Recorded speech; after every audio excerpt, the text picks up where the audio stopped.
নমস্কাৰ ষ্টুডেণ্টছ, পুনৰবাৰ আসাম জ্ঞান কেমো ইউটিউব চেনেললৈ সকলোকে স্বাগতম জনাইছোঁ। সো আজি আমি আলোচনা কৰিম ক্লাছ 8ৰ হাফ ইয়াৰলি এক্সামিনেশ্যন যিটো 2024 হৈ গ'ল হ'ল, সেইটোৰ সম্পূৰ্ণ আমি সলিউশ্যন লৈ আনিছোঁ। আজি সম্পূৰ্ণৰূপে সেইটো আলোচনা কৰিম।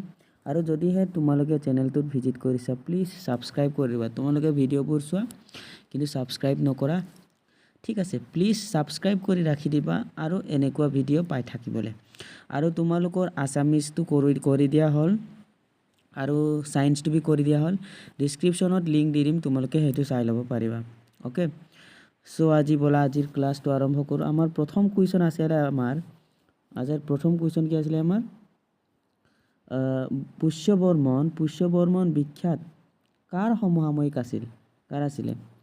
আমাৰ উত্তৰ হ'ব সমুদ্ৰগুপ্ত। আমাৰ এনসাৰ হ'ব সমুদ্ৰগুপ্ত। অ'কে, তাৰপিছত খ নম্বৰ আছিলে প্ৰাচীন কামৰূপ ৰাজ্যৰ প্ৰধান জীৱিকা কি আছিল? প্ৰাচীন কামৰূপ ৰাজ্যৰ প্ৰধান জীৱিকা আছিল আমাৰ কৃষি। অ'কে, তাৰপিছত গ নম্বৰত আছিলে কোন আছিল আহোম ৰাজ্যৰ প্ৰতিষ্ঠাপক? আহোম ৰাজ্যক কোনে প্ৰতিষ্ঠা কৰিছিলে? Sukaphaa. Okay, so next question ঘ নম্বৰত আছিলে শংকৰাচাৰ্য আছিল। শংকৰাচাৰ্য কোন আছিলে? শংকৰাচাৰ্য কি বিশ্বাসী আছিলে? কি বিশ্বাস কৰিছিলে শংকৰাচাৰ্য? অদ্বৈতবাদত বিশ্বাসী আছিলে। হ'ল, তাৰপিছত আমাৰ শুদ্ধ উত্তৰ আছিলে আইনৰ দৃষ্টিত ৰাষ্ট্ৰপতিৰ পৰা বনোৱালৈকে সকলো সমান হয়নে নহয়? আমাৰ শুদ্ধৰ কি হ'ব? হয়, সমান হয়। ঠিক আছে, সমান হ'ব। তাৰপিছত খ নম্বৰ প্ৰশ্ন দেশৰ জৰুৰীকালীন, ইয়াত কলিন হৈ গ'ল। অ'কে, ইয়াত কালীন লিখি ল'বা। অ'কে, ইয়াত আকাৰটো থাকি গ'ল, কটাকাৰে কালীন লিখিবা। ঠিক আছে, দেশৰ জৰুৰীকালীন অৱস্থাত নাগৰিকে মৌলিক অধিকাৰ উপভোগ কৰিব পাৰে নে নোৱাৰে? আমাৰ শুদ্ধ উত্তৰ হ'ব নোৱাৰে। ঠিক আছে, এইটো নোৱাৰে হ'ব। তাৰপিছত গ নম্বৰ মধ্যযুগৰ শাসন আছিল গণতান্ত্ৰিক ৰাজতান্ত্ৰিক? আমাৰ শুদ্ধ উত্তৰ হ'ব ৰাজতান্ত্ৰিক। অ'কে, ৰাজতান্ত্ৰিক। তাৰপিছত আছে ঘ নম্বৰ পাইক প্ৰথাৰ প্ৰচলন কোনে কৰিছিল? আহোমসকলে নে কোচসকলে? শুদ্ধ উত্তৰ হৈ যাব আহোমসকলে। শুদ্ধ উত্তৰ হ'ব আহোমসকলে। তাৰপিছত কুৱেশ্যন নম্বৰ 3 দিয়া আছিলে আমাৰ 6টা কুৱেশ্যন আছিলে ইয়াত। অ'কে, অতি চমু উত্তৰ দিয়াত CUK গ্ৰন্থখন কোনে লিখিছিল? CUK গ্ৰন্থখন কোনে লিখিছিলে? হিউৱেন চাঙে লিখিছিলে। দিব্য প্ৰবন্ধম কি? দিব্য প্ৰবন্ধম কি চোৱা, আলভাৰসকলৰ গীত মাত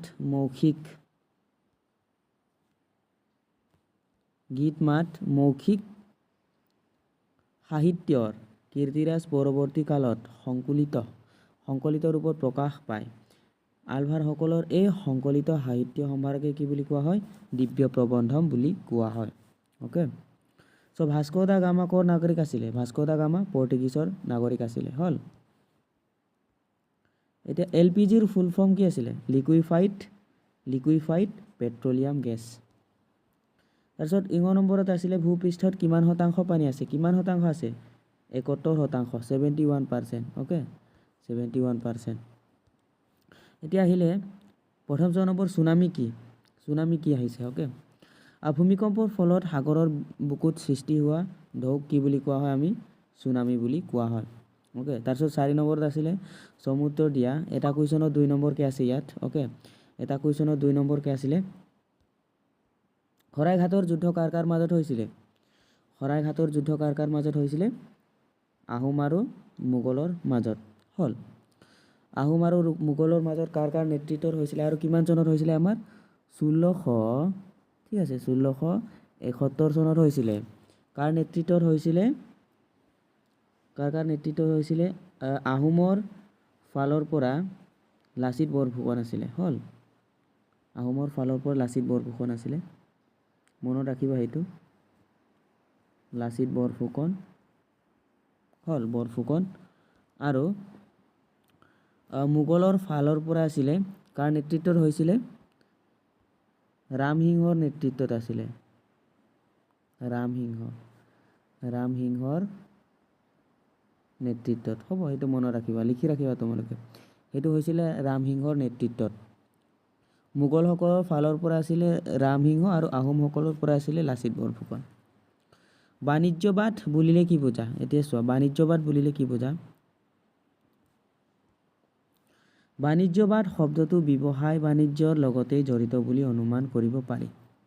ব্যৱসায় বাণিজ্যৰ সম্প্ৰসাৰণ ঘটাই অৰ্থনৈতিক উন্নতিৰ কাৰণে প্ৰচেষ্টা কৰি যেতিয়া চৰকাৰে ব্যৱসায় বাণিজ্য বা অৰ্থনৈতিক কাৰ্যকলাপ নিয়ন্ত্ৰণ কৰে তাকে বাণিজ্যবাদ বুলি কোৱা হয়। যদিহে তোমালোকে ভিডিঅ'টো চাই আছা প্লিজ লাইক কৰি দিয়া আৰু চেনেলটো ছাবস্ক্ৰাইব কৰি দিয়া, ঠিক আছে? তেতিয়া মনত বহুত ভাল লাগিব। অ'কে, চ' আমি নেক্সট কুৱেশ্যনত যাম। প্ৰাকৃতিক সম্পদ বুলিলে কি বুজা? উদাহৰণ লিখা। প্ৰাকৃতিক সম্পদ বুলিলে কি বুজা? মানুহৰ কামত অহা প্ৰকৃতিৰ আটাইবোৰ উপাদানেই হ'ল কি? প্ৰাকৃতিক সম্পদ। হ'ল, উদাহৰণ দিব কৈছে নহয়, যেনে মাটি, পানী, বতাহ, খনিজ পদাৰ্থ, নদ নদী আদি। সেইবিলাক হৈছে আমাৰ প্ৰাকৃতিক সম্পদ। তাৰপিছত আছে বৃত্তিমূলক শিক্ষা বুলিলে কি বুজা? খ নম্বৰত আছিলে বৃত্তিমূলক শিক্ষা বুলিলে কি বুজা? এতিয়া সেইটো চাম। আনুষ্ঠানিক শিক্ষাৰ উপৰি যি শিক্ষাৰ দ্বাৰা উপাৰ্জনৰ পথ মুকলি হয় তাকে কি বুলি কোৱা হয়? বৃত্তিমূলক শিক্ষা। এতিয়া আছিলে মানৱ সম্পদ উন্নয়নৰ দুটা নিৰ্দেশকৰ নাম কি কি? মানৱ সম্পদ উন্নয়নৰ দুটা নিৰ্দেশকৰ নাম কি হ'ল? শিক্ষাৰ হাৰ আৰু জনমূৰি আয়। সেইটো টাইপিঙত এনেকৈ সেই ৰয়ৰুটো হৈ যায়, ঠিক আছে? আমি এনেকৈ লিখিবা আৰু স্পেলিংটো আৰু এনেকৈ লিখিবা। হ'ল, মৌলিক অধিকাৰ বুলিলে কি বুজা? নাগৰিকসকলৰ প্ৰতিভা আৰু ব্যক্তিত্ব বিকাশ কৰিবলৈ সংবিধানে যিবিলাক অধিকাৰ প্ৰদান কৰিছে সেই অধিকাৰসমূহক কি বুলি কোৱা হয়? মৌলিক অধিকাৰ। যেনে স্বাধীনতাৰ অধিকাৰ, শোষণৰ বিৰুদ্ধে অধিকাৰ, সমতাৰ অধিকাৰ। সেইবোৰতো কোনটো অধিকাৰৰ ভিতৰত আহে? মৌলিক অধিকাৰৰ ভিতৰত আহে। হ'ব, দ্বিতীয় 6 নম্বৰত আছে চৰকাৰৰ প্ৰধান অংগবোৰ কি কি আছিলে? চৰকাৰৰ প্ৰধান অংগবোৰ হ'ল কাৰ্যপালিকা, বিধানমণ্ডল, এইটো আকাৰটো থাকিব, ইয়াত আকাৰ লিখিবা, বিধানমণ্ডল হয়, আৰু ন্যায়পালিকা। অ'কে, ইয়াত বিধানমণ্ডল লিখিবা, বিধানমণ্ডল, ইয়াত আকাৰটো লিখিবলৈ থাকি গ'ল। অ'কে, ইয়াত বিধানমণ্ডলত আকাৰটো লিখি ল'বা। তাৰপিছত পাৰ্থক্য আছিলে লিখিত সংবিধান আৰু অলিখিত সংবিধানৰ মাজৰ পাৰ্থক্য লিখিব লাগিছিলে। হ'ল, এতিয়া চোৱা, লিখিত সংবিধানত কি হয়? 1 নম্বৰ মই দুটা পইণ্টকৈ দি দিছোঁ, 2 নম্বৰ আছে ইয়াত, ঠিক আছে? লিখিত বা দস্তাবেজ ৰূপত থাকে। হ'ল, তাৰপিছত 2 নম্বৰত আছে ৰচনাকাল আৰু ৰচনাকালৰ সম্পৰ্কে জানিব পাৰি। সেই ৰূপতটো যিটো আছে নহয়, সেইটো ৰূপটো লিখিবা, ৰূপত। অ'কে, ৰূপত থাকে। তাৰপিছত 2 নম্বৰ ৰচনাকাল আৰু ৰচনাকালৰ সম্পৰ্কে জানিব পাৰি। তাৰপিছত কি আছিলে? অলিখিত সংবিধানত আছিলে লিখিত ৰূপত নাথাকে, ঠিক আছে? লিখিত সংবিধানত কি থাকে? লিখিত ৰূপত থাকে। অলিখিত সংবিধানত লিখিত ৰূপত নাথাকে। ৰচনাকাল আৰু ৰচনাকালৰ সম্পৰ্কে কোনো নিৰ্দিষ্ট তথ্য পোৱা নাযায় অলিখিত সংবিধানত। তাৰপিছত গ্ৰাম্য বসতি আৰু নগৰীয়া বসতিটো কি আছিলে? ইয়াত কি লিখা আছে? হ'ল, গ্ৰাম্য বসতি বাসিন্দাসকলৰ বৃত্তিমূলক কৃষি। গ্ৰাম্য বসতি কি আছিলে? মেইন বৃত্তি কি আছিলে? কৃষি। বসতি পাতল আৰু বিস্তৃত মানে ঘন ঘনকৈ থাকে ন, ঠিক আছে? বিস্তৃত মানে দূৰ দূৰত থাকে। বিস্তৃত মানে বেলেগ গাঁৱৰ ঘৰবিলাক অকণমান দূৰ থাকে ন, সেই তেনেকৈ। তাৰপিছত কি কৈছে? নগৰীয়া বসতি বাসিন্দাসকলৰ বৃত্তিমূলক ব্যৱসায় বাণিজ্য, উদ্যোগ, কাৰ্যালয়, ইয়াত কি হয়? বিজনেছ হয়নে? কোনোবা চাকৰি কৰে। অ'কে, তাৰপিছত 2 নম্বৰৰ কি লিখিছে? বসতি ঘন আৰু স্থূপীকৃত। হ'ল, স্থূপীকৃত, ঘন আৰু বসতি স্থূপীকৃত। তাৰপিছত আছিলে ইয়াত 6 নম্বৰত আছিলে ক অংশ আৰু খ অংশ মিলোৱা। মই তোমালোকক ডাইৰেক্টলি মিলাই দিছোঁ, মই ইয়াত আঁচ টানি দেখুওৱা নাই, ঠিক আছে? শৰাইঘাটৰ যুদ্ধ হৈছিলে আমাৰ কিমান চনত? 1671 চনত। তাৰপিছত মিৰ জুমলাৰ অসম আক্ৰমণ কেতিয়া হৈছিলে? 1672 খ্ৰীষ্টাব্দত। গ নম্বৰত আছে আহোম ৰাজ্যৰ প্ৰতিষ্ঠা কেতিয়া হৈছিলে? 1228 খ্ৰীষ্টাব্দত। কোনে কৰিছিলে? চুকাফা। হ'ল, চুকাফা 1 নম্বৰত অলৰেডি আলোচনা কৰা হয়। তাৰপিছত ইয়াণ্ডাবু সন্ধি কেতিয়া হৈছিলে? 1826 খ্ৰীষ্টাব্দত। তাৰপিছত 7 নম্বৰত আছিলে আমাৰ 7 নম্বৰত কি আছিলে? আমাৰ ইয়াত কি দিছিলে? জনসংখ্যা বিস্ফোৰণ কি? হ'ল, ইয়াৰ ফলত সৃষ্টি হোৱা সমস্যাবোৰ লিখিব লাগে। ইয়াত কিমান নম্বৰ আছিলে? 3 মাৰ্কছ আহিছিলে। এতিয়া আমি আলোচনা কৰিম কোনো এখন দেশৰ জনসংখ্যা অতি উচ্চ হাৰত বৃদ্ধি হোৱা অৱস্থাটো কি বুলি কোৱা হয়?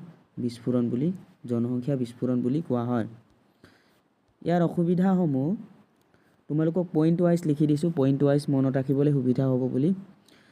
1 নম্বৰ পইণ্টত দিয়া আছে পৰিৱেশৰ ভাৰসাম্যতাৰ অৱনতি, 2 নম্বৰত আছে খাদ্যৰ অভাৱ, 3 নম্বৰত আছে মূল্য বৃদ্ধি, 4 নম্বৰত আছে প্ৰাকৃতিক সম্পদৰ ওপৰত অত্যাধিক হেঁচা, 5 নম্বৰত আছিলে বাসস্থানৰ অভাৱ। হ'ল। এতিয়া আমাৰ আহিছে 8 নম্বৰত। 8 নম্বৰতো 3 মাৰ্কছ আছিলে। অ'কে, 3 মাৰ্কছ আছে। নগৰীয়া বসতিৰ সা সুবিধাসমূহ আলোচনা কৰা বুলি কৈছে। নগৰীয়া বসতিৰ সা সুবিধাসমূহ, নগৰত কি কি সুবিধা হয় গাঁৱলীয়াতকৈ, সেইটো কথা লিখিব লাগে। চ' এতিয়া আমি চাম নগৰীয়া বসতিৰ সা সুবিধাসমূহ কি কি হয়। শিক্ষা গ্ৰহণৰ বাবে পৰ্যাপ্ত শিক্ষানুষ্ঠান পোৱা যায়।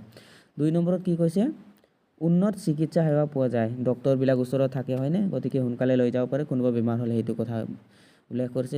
যাতায়াতৰ সুবিধা থাকে, ৰাস্তা পদূলিবিলাক কি চব পকালিৰে বনোৱা থাকে নহয়। হ'ল, সেইকাৰণে।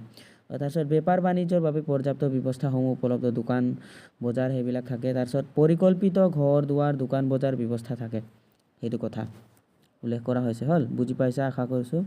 তাৰপিছত 9 নম্বৰটো আছিলে আৰু এটা থাকিলে 6 নম্বৰ নিয়োগৰ সুবিধা আছে। অ'কে, ইয়াত 3 মাৰ্কছ আছিলে, কেলৈ ইয়াত ছুটি আছে, দুটাত 1 নম্বৰকৈ পোৱাকৈ লিখিছোঁ, দুটা পইণ্টত 1 নম্বৰকৈ পাবা। হ'ল, তাৰপিছত ইয়াত দিয়া আছে 9 নম্বৰত কি আছিলে আমাৰ, সংবিধান বুলিলে কি বুজা।